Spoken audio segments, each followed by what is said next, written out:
नमस्कार, मैं आनंद पांडे एक बार फिर आप लोगों के समक्ष उपस्थित हूं अपनी प्रश्नोत्तरी की कक्षा में। परंतु उससे पहले कुछ आवश्यक चीजें जो आप लोगों के लिए महत्वपूर्ण होंगी। आप रिपब्लिका ऐप से जुड़ करके टेट अर्थात सीटेट हो, एसटेट हो या बीएड का फुल कोर्स आपको इस ऐप पर अवेलेबल हो जाएगा।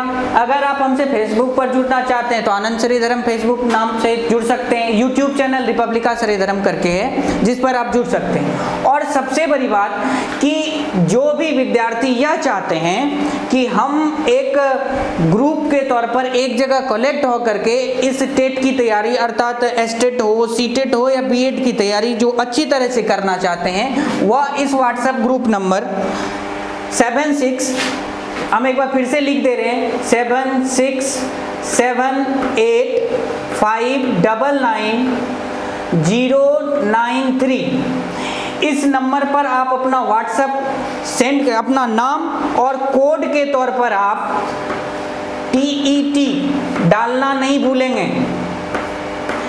अपना नाम और TET लिखकर भेजेंगे ताकि आपको इस तरह के प्रश्न और कक्षाओं का विस्तृत जानकारी मिलता रहे। YouTube पर जो भी सामग्री हमारे द्वारा अपलोड की जाएगी या दी जाएगी वह आपका उसका लिंक आपको हमेशा मिलता रहेगा।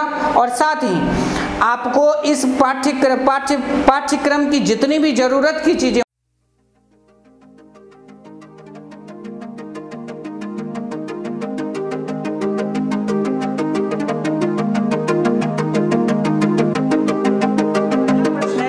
मुख्यतः डैश के क्षेत्र में योगदान के लिए जाने जाते हैं।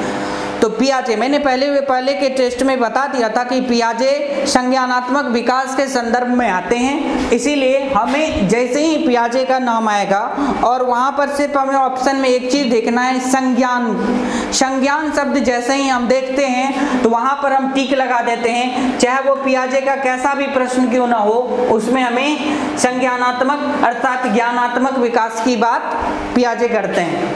नेक्स्ट, लॉरेंस कोइलबर्ग विकास के क्षेत्र में शोध के लिए जाने जाते हैं। वह लॉरेंस कोइलबर्ग जो है वह किस क्षेत्र में, शारीरिक, संज्ञानात्मक, नैतिक या गामक।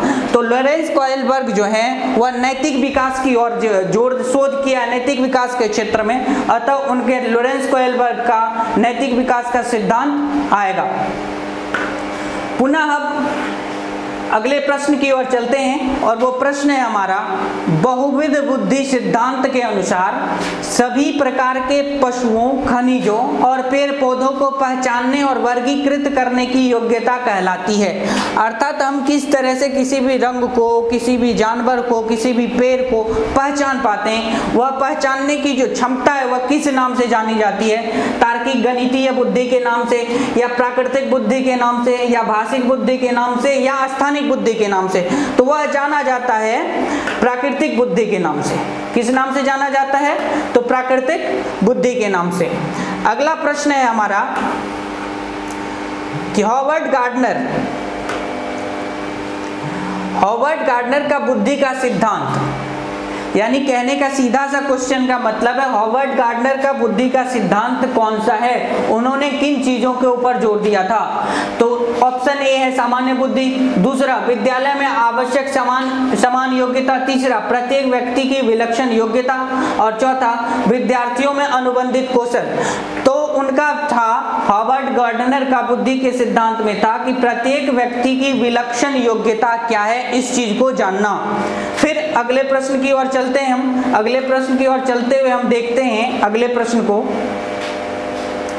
कि भाषा सबसे छोटी इकाई डैश है। भाषा की सबसे छोटी इकाई डैश है। तो भाषा की सबसे छोटी इकाई जो होती है वह स्वनिम होती है।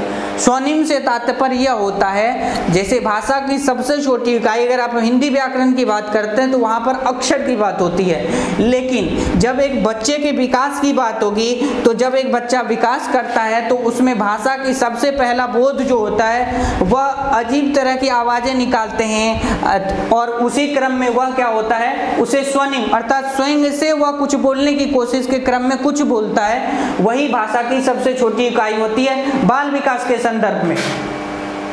अगला प्रश्न है हमारा कि एक कक्षा में बहुभाषी विद्यार्थी हैं, यह स्थिति उत्पन्न करती है। एक कक्षा में अगर बहुत तरह के विद्यार्थी होंगे, बहुत तरह की भाषा को जानने वाले विद्यार्थी होंगे, तो शिक्षक के लिए एक समस्या होती है। लेकिन अगर सही मायने में कहा जाए तो एक कक्षा में अगर अनेक भाषाई क्षेत्रता बहुभाषाई विद्यार्थी रहेंगे तो हर एक विद्यार्थी उन भाषाओं को जान करके एक नई भाषा को जानने में, अर्थात नई भाषा का सृजन कर सकता है। अर्थात कि अगर एक कक्षा में बहुभाषी विद्यार्थी हैं तो वहां सबसे बेहतर क्या होगा, तो ऑप्शन को देखते हैं। शिक्षण अधिगम प्रक्रिया में बाधा होगी, विद्यार्थियों के मध्य सामंजस्य की समस्या होगी, अध्यापक में कुंठा आएगी, या सीखने में समृद्ध संसाधन। तो यहाँ सबसे उत्तम है हमारा डी नंबर, अर्थात सीखने में समृद्ध संसाधन। तो इसी तरह से आज का हमारा यह टॉपिक यहीं पर समाप्त होता है। फिर मिलेंगे, तब तक के लिए नमस्कार।